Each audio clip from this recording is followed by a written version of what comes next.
Well, two things happened last night. Number one, CNN definitely beat not only faux pas news, formerly known as Fox News, but all of cable media in the ratings.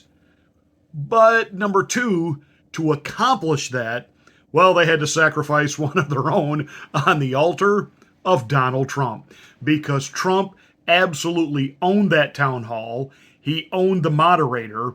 He owned CNN. What is the first thing you would do to help bring down the cost to make things more affordable?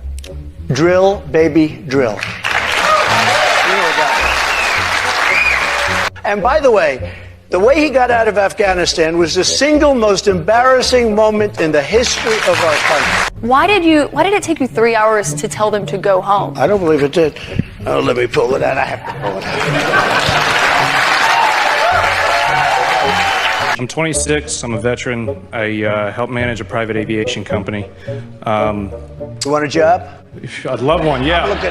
I'm looking for somebody very good. Do you want Ukraine to win this war? I don't think in terms of winning and losing. I think in terms of getting it settled so we stop killing all these people and breaking down this country.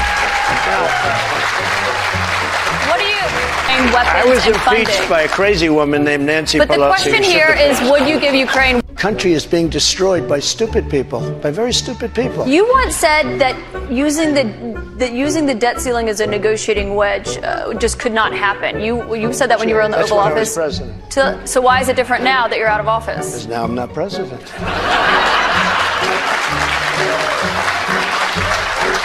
Are you ready? Can I talk? Yeah, what's You the mind? answer? Do you mind? I would like for you to answer the question. Okay, it's very simple to answer. That's why I asked it. It's very simple to. You're a nasty person, I'll tell you.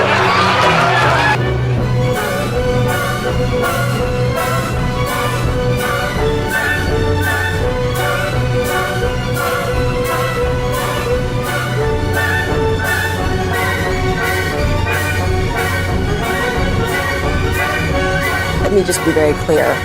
What we saw tonight was outrageous. Let's get ready to rumble! You can't handle the truth.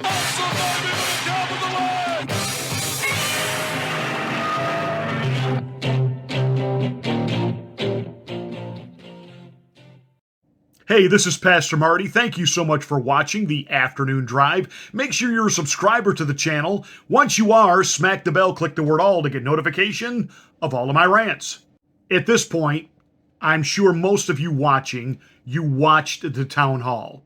Those of you that didn't, I encourage you, find the unredacted version and watch the whole thing. Most of you have probably watched what other podcasters and political commentators have had to say on this subject. So I don't have a whole lot to share that you haven't already heard, but there were a couple of points that really stuck out to me last night that I thought were just absolutely outstanding. And we're going to jump right into this. She wanted to get him cornered on, of course, his allegations regarding election fraud. She just wouldn't let up on that. And later, the CNN focus group was asked, are you tired of the president telling these lies? And notice they're constantly using these words lies now. They never say that to Hillary Rodham Clinton or any of her people when she alleges election irregularities. They don't ever refer to any Democrat that questions an election result as, quote unquote, spreading lies. But this is the word that they want to drill in to the American population. And by that I mean the independents, the undecideds, and the moderate Democrats who are looking at their own party, scared to death over all of the wokeism, and they understand that Joe Biden is an absolutely awful, wretched, horrid president, and they want to go anywhere else, and they could lean back to Trump. And so they want to connect the word Trump and lies, Trump and lies. CBS today, in covering the CNN town hall, again used the phrase Donald Trump again spreading election lies. So they want that indelible in there. But the focus group was asked, don't you think you ought to stop telling these lies? And the focus group said, don't you think you ought to stop asking him the question? He didn't bring it up. You guys did. Boom. So the American people get this. They're seeing through it. Even the independents, they see it. Donald Trump wasn't trying to make that an issue. She kept asking and asking and re-asking. And what was with this outfit she was wearing? I bring up things that other moderators don't, but or commentators don't. At first it's like, wait, wasn't that the suit John Travolta wore in Saturday Night Live? But the more she kept fact-checking Donald Trump, constantly fact-checking him in real time. No, sir. No, sir. That's not what, no, Mr. President. No, you're lying. No, there were no irregularities. I finally realized that he was really saying that as much as he was because it was needling her, and he was getting into her head. I think some Trump people initially thought that CNN gave him the bait. He took it, and they were all like, no. And then I realized, no. He's in her head. And she is just this snarky, snippy, well, yes, you're going to answer my question. I wouldn't have answered if I didn't want an answer. And he looked at her and said, you're nasty. And that was great. He got a standing ovation. The people went nuts. The debate was supposed to be 90 minutes. It was cut down to an hour and 10 minutes. Why? Because she was getting her head handed to her. Period. That's exactly why they cut it short.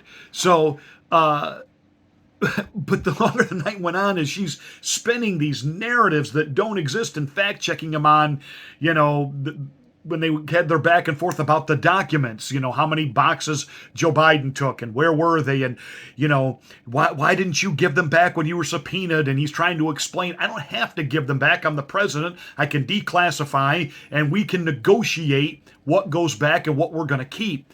And every president has done that, and she jumped into it with a fact check on the spot saying Barack Obama never took files. Oh, yes, he did. So there was all of that. But there were a couple times she really wanted to pigeonhole him on abortion. She wanted to get him to say, so she could have the soundbite, that he would be for a national ban on abortion. And he wouldn't go there. And then came Ukraine. And he absolutely owned this. Grand slam. Hit it out of the park. Do you want Ukraine to win this war? I don't think in terms of winning and losing. I think in terms of getting it settled so we stop killing all these people and breaking down this country. Now, can I just follow up on that? You said you don't think in terms of winning and losing. Mr. President, can I just follow up on that? Because that's a really important statement that you just made there. Can you say if you want Ukraine or Russia to win this war? I want everybody to stop dying. They're dying. Russians and Ukrainians. I want them to stop dying. And I'll have that done. I'll have that done in 24 hours. I'll have it done. When it comes to what's happening there, when you were in office, you said that you respected President Putin. Do you still respect him today? He made a tremendous mistake. He was a smart guy, I remember I said he was smart, she was smart. Putin made a bad mistake, in my opinion. What was his mistake? His mistake was going in. He would have never gone in if I was president. We used to talk about it there. Of course, apparently Caitlyn thought she was the one that's supposed to ask all the questions, when in reality, she's just supposed to be the moderator. But she was engaging in debate with Trump. Her job is to ask a question, let the president say whatever it is he's going to say, and that isn't softball to just nod your head and go, okay, so that's your answer for the record. And then just let that stand. But no, she wanted to argue, and it got this back and forth. And occasionally, though, she actually let someone there ask a question. Shazam, Batman. That's what a town hall is. How do you think about the United States' current debt situation, and how can we move forward? Such an important question. So we're at $33 trillion, a number that nobody ever thought possible. When we had our economy rocking and rolling just prior to COVID coming in, like literally, we were making a fortune. And oil, we were going to make so much money from oil, we were going to start paying off debt. But then with COVID coming in, we had to do other things. We had to keep this country alive because it was so serious. But we have to get the country back. We have to lower energy prices. We have to lower interest rates. Interest rates are through the roof. Energy has to come down. It all has to come down, and we have to start paying off debt. You once said that using the debt ceiling as a negotiating wedge just could not happen. You said that when you were in the Oval Office. I was president. So why is it different now that you're out of office? Because now I'm not president.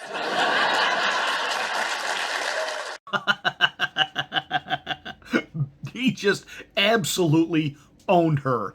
There's a term for this in boxing, rope-a-dope, and she absolutely just got rope-a-doped last night.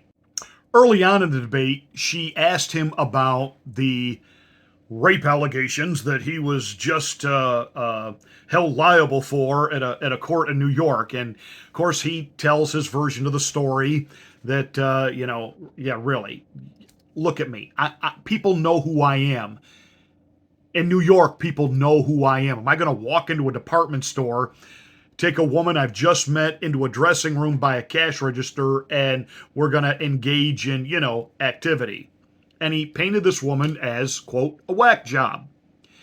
And I bring this up because she wanted to make the point, speaking about the moderator, Caitlin, that don't you think this is going to hurt you in the polls? Don't you think this is going to hurt you with women? And he said, well, apparently not, because he said, my polls are going up even after the conviction.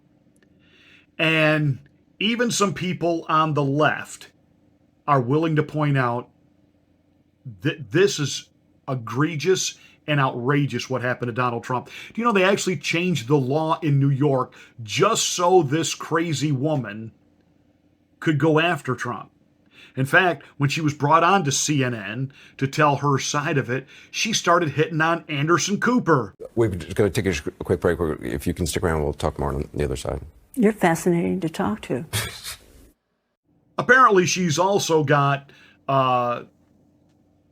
accusations like this against other well-known executives, etc. So, she's either delusional or this is quite the little grift that she's walked into.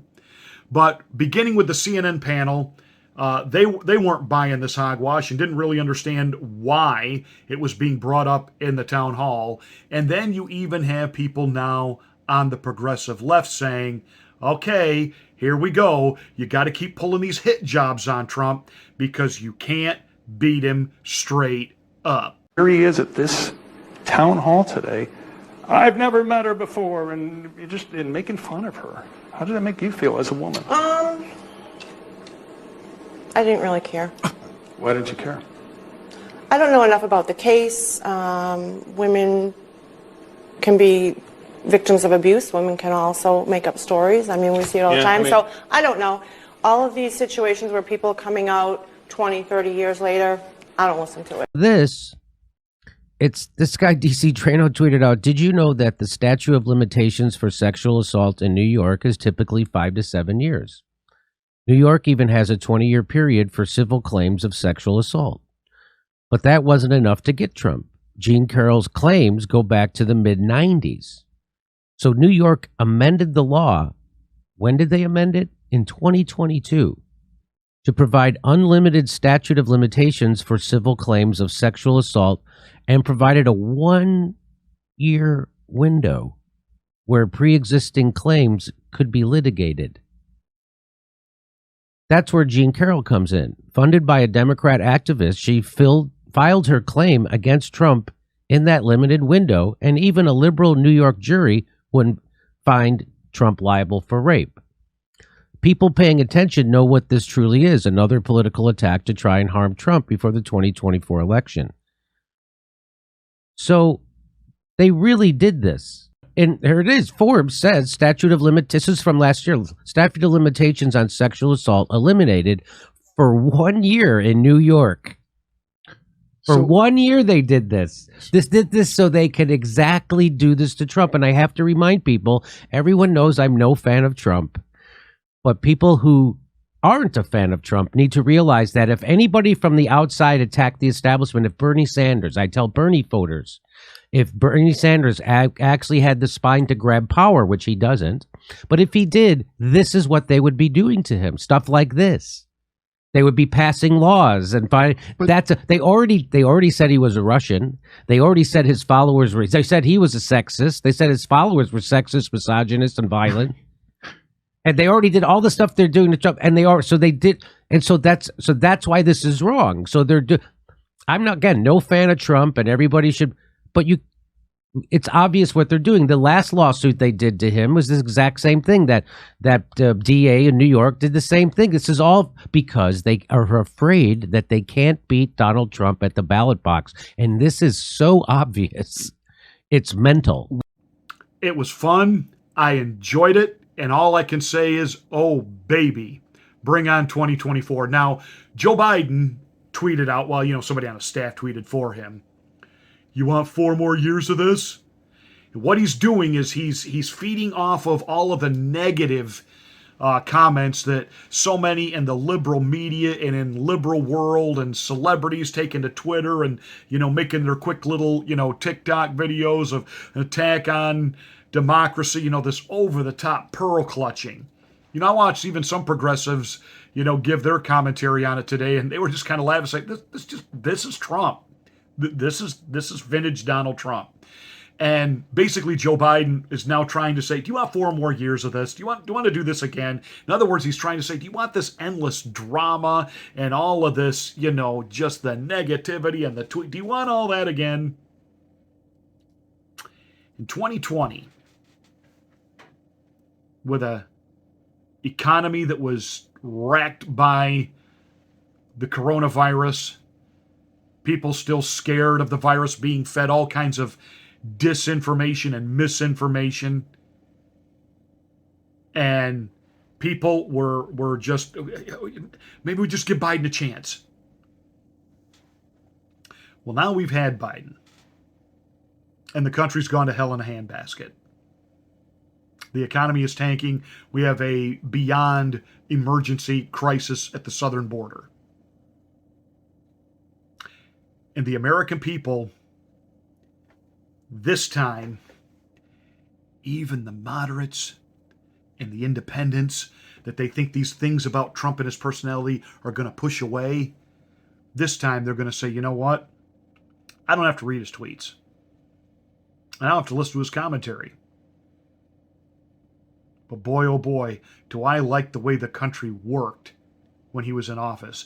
Do I like what the economy was? Do I like the fact that we were energy independent and gas was inexpensive and I could go into the grocery store and afford things like, eggs? So, Joe, though whoever on your staff gave that quick response, you want 4 more years of this, he didn't get lost in the weeds trying to break apart what Trump said. But you're going to learn a lesson like Fox News is learning. Toto, it's not 2020 anymore. The media is not all about quote-unquote cable news, which Fox News is finding out now about Tucker Carlson. And, Mr. President, people definitely do not want 4 more years of you. And they are looking back at the Trump years and go, it worked. It worked.